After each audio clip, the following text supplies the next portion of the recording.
Ciao. Commercial applications.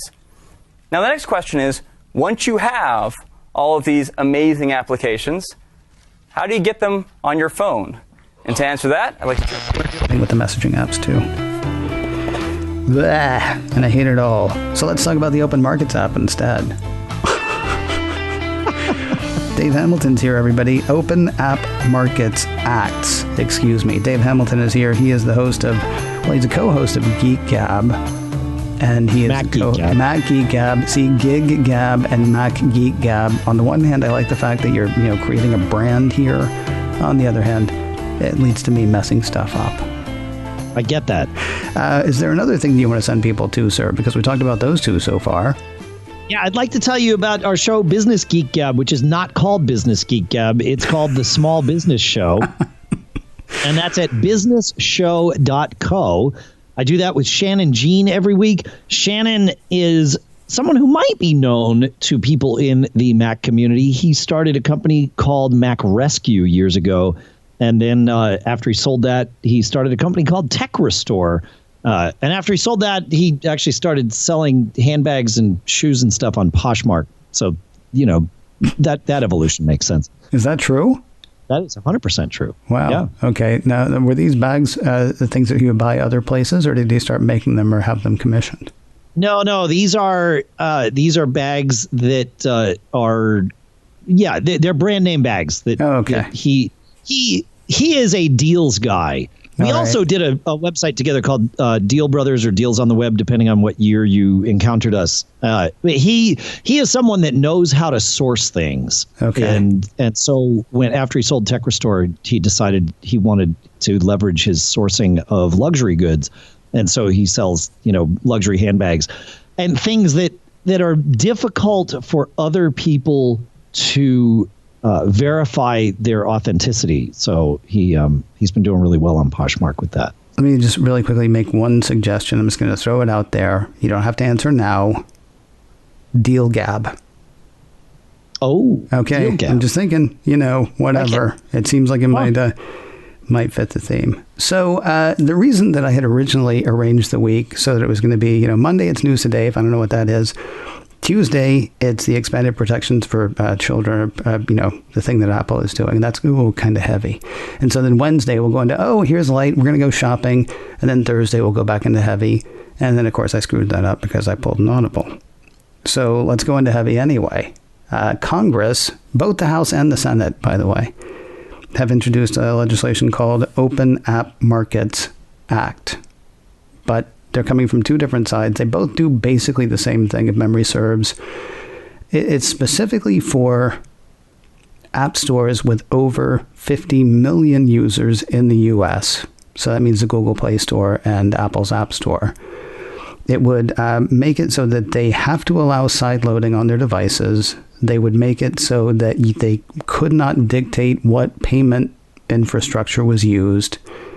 I feel like there's another thing. Developers would have to be able to tell on the App Store or app stores, would need to be able to tell people in the description, hey, by the way, you could actually get this for less at this other place if you would rather do that instead.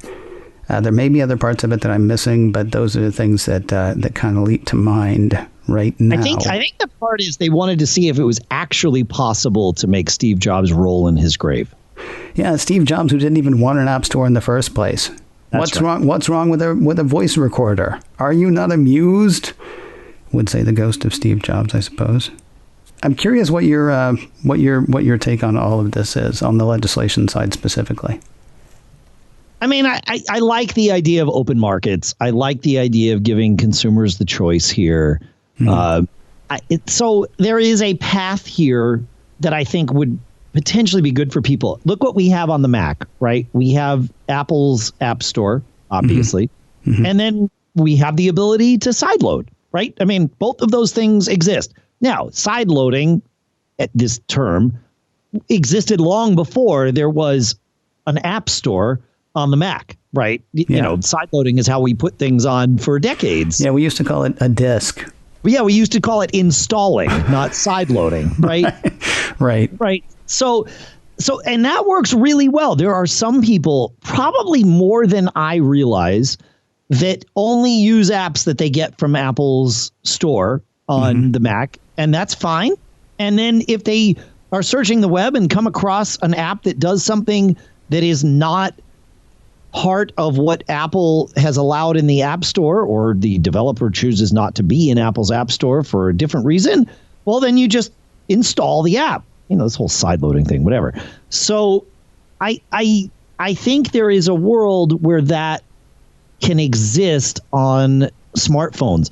When smartphones first came out, the reason Steve Jobs did not want an app store is because of the Trio, or the Palm Trio, right? There were, and it wasn't even that. I mean, they sort of had an app store, but also you could just download things and install them, and it was a nightmare. I had a Trio and I loved it, but I only loved it after my brother and I, he's also a nerd, spent a couple of months figuring out, okay, if I have these two apps on the device together, one will cause the other to crash, but not if I make this one settings change, right? So it was this whole learn how to hold your mouth just right and wave the chicken and bounce on one foot at the full moon and get your apps installed and configured correctly on that Palm Trio, and then it would work great. But that was not an experience that normal users could be expected to go through to get their device working in a realistic way. Mm-hmm. And so Apple came out with the iPhone and said, screw that. We're not heading down that path. And this was a, device with a very minimal CPU, very minimal battery. I'm talking about the first iPhone, by the way. Yeah. And they wanted to preserve the experience of having a device that at the end of the day still had a little battery life left and wasn't slow as all get out when you tried to, make a phone call on the thing, right? Because it was a phone first and foremost. That has all changed, all of it. The CPU is way more powerful. It's more powerful than the one sitting in my Mac that's in front of me. The battery, we can argue about battery life, but it's gotten way better, right? Technology's gotten better with batteries, and the way that they manage it's gotten better. And having a faster CPU makes battery life better because you're using less power if you're not using the full CPU. And and we use our devices less as phones and more as portable app runners, right? So all of those things have changed, and app developers understand that they need to be responsible with resources in a way that we had gotten away from, right? When we first started writing apps for computers, everybody was really conscious of, we used to call it bumming code, taking lines of code out of your app so that your app ran more efficiently. You would try to bum as much code out as you could so that your app still did what you wanted it to do, but did it efficiently. This was when we had 1 megahertz CPUs in our computers. And then our computers, Moore's law kicked in and we just had more and more computing power, and we were plugged into electrical outlets. So it was like, yeah, we can be irresponsible. Just throw all this stuff at it. We've got all the power we need. And then suddenly we had mobile devices, and that changed again, right? But now everybody's in that right mindset. People develop mobile first all the time. And so I think we can trust developers to release apps for our devices that Apple doesn't vet for us. We needed this, a decade ago. We don't need it anymore for that. For the stability of the device, we don't need it. But some people will feel more comfortable downloading apps that Apple or Google or somebody else has vetted, and that's great. So I think I think there is a world where it makes a lot of sense to have your official app store and then other ways to put apps on that don't require you to be a nerd. Let me ask you a question really quickly about, because I have for years bought Apple's line about privacy and security and how you can trust apps in the App Store. Does any part of you worry about, the possibility of, well, I can go to the App Store and it turns out pay a premium, or I can go to, Crazy Eddie's App Store, which of course I shouldn't say that because then Eddie Q, and that's See, yeah. I'm going for the old days, right, where Crazy Eddie would sell TVs. How did he do it? He's insane, right? Yeah, right. I mean, is there not a worry? Because there are about 3 places that this falls apart for me. One is I like the simplicity, and I like the fact that I can trust Apple. And even if I can't completely trust Apple, I can trust that if something happens, Apple is going to land on that, like a boulder on an ant. I mean, Apple is going to do something about it immediately because this whole thing is built on the trust and the privacy, not barring barring what we talked about earlier this week. I like the fact that somebody's got my back. I also find a lot of the arguments coming from Spotify and Epic, especially, to be rather disingenuous. A lot of the legislation that's being introduced, they talk about how one of them actually says the stranglehold that Google and Apple have had on developers it has to stop or something like that, or it's been going on for too long. You talk about the Treo. Before Apple and before the Google Play Store, apps cost significantly more on average. They did significantly less.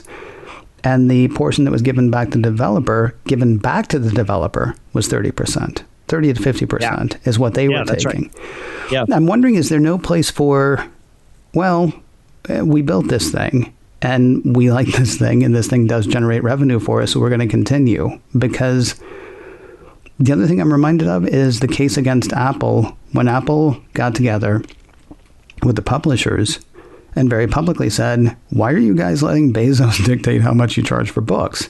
Come over here, charge what you want, and we'll have a better thing. And then, of course, Apple lost in court. Oddly enough, though, book prices did not go back down on Amazon. I mean, once that was broken, that was broken. We didn't go back to the cheap books that we had on Amazon, but Apple, of course, had to have somebody watching over its shoulder the whole time. I mean, I'm trying to figure out who this is going to end up being better for and why Apple and Google can't enjoy the rewards of the thing that they built. Well, I think it's better for us. And I actually mean you and me, not us as all consumers. Okay. Because that simplicity that you started with, that still exists. No one is taking that away, right? It's not like this proposed act says Apple and Google can't have their app stores. Right. Right. Those can still happen. And so the people like the Mac users now, under this proposed legislation, the people who only want to use things from within the App Store will just do that. And then that all stays as it is.